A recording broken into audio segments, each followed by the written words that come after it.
All right, folks, some might say this is a violation of the Eighth Amendment. Some might say this is cruel and unusual punishment. We say we don't care. We are joined by one of our good friends of the show, umpire Eric Goldstein. First of all, Eric, thank you so much for taking the time. Oh, my pleasure. Good to be here. So, Eric, you've been an umpire in and around the New England summer ball and college baseball circuit for a long time. How do you get into umpiring, and what's that been like for you? So I started 10 years ago. I've been around the game forever. I have 3 boys that played. I coached forever, and one of my friends once said to me, "Why are you still coaching?" Because my kids were done playing. I said, "I want to be around the game." And they said, "Well, why don't you umpire? You get the best seat in the house, you get to watch the game you love, and you get paid for it, and you don't make any money coaching." So that's when I started umpiring. I started doing Little League games and youth ball and just kind of progressed. I've worked hard. I've gone to camps, and now I do, full season of college baseball and is one of the umpiring chiefs for the Futures Collegiate League the last 4 years. So, how do you handle all of the treatment that you get throughout the course of a game? I mean, what's that like? And, I'm sure the emotions die down within seconds, right? Yeah, I actually had this discussion with somebody last night. You can't get into umpiring and take anything personally. You know you're going to get yelled at. You know you're going to get hit with a baseball if you're behind the plate. Bruises to show.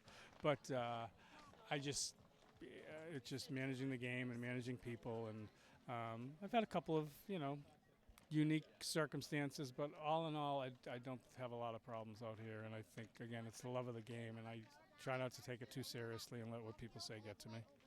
Now, speaking of not taking things too seriously, you have a particular distinction working for a particular organization called the Savannah Bananas. That's got to be pretty cool. What's that like, and how'd you get into that, and how'd you break in? I just applied last year sort of as a joke. I have 3 sons who like to give me a hard time for anything that I do or don't do, and I said I'm going to apply when they came to Fenway Park last year.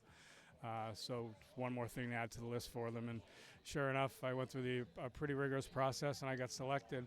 So I worked Fenway Park last year. It was my first game with the Bananas. It led to 4 more games, 3 in Des Moines, Iowa, 1 in Philadelphia. And this year I worked in Charlotte 3 weekends ago in the Panther Stadium. Did 2 games there. This weekend I'm leaving Friday for DC for Nationals Park. I'll be at Fenway again next weekend, then Philadelphia again, and Yankee Stadium in September.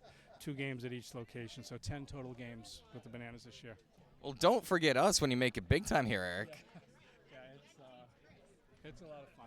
Do they make you learn all the dances and all the moves and all that good stuff? I wouldn't say they make us, but we definitely get folded into some of the entertainment. So how good would you say your dance moves are? I don't think I'm on the field as much for my dance moves as I am my umpiring, because the baseball with the Bananas, people don't realize the baseball is real. So it's definitely a balance between the two, but they do need to have good umpires on the field. So you would say that you are a good umpire? I would say I'm a good umpire and an okay dancer. Would other people say that you're a good umpire? I hope so. I hope so. I keep getting asked to come back, so I hope so. You tell me. You've seen me. Hey, I am not filling out the evaluations on Arbiter. That's not my purview. That's not my business. Well, Eric Goldstein, we want to thank you so much for taking the time. You're one of our favorites, and don't forget us when you make it big, all right? All right. Sounds like a plan. Eric Goldstein, everybody. Thanks, pal. When we come back, we've got baseball. Love of the game, isn't it? Back in a moment.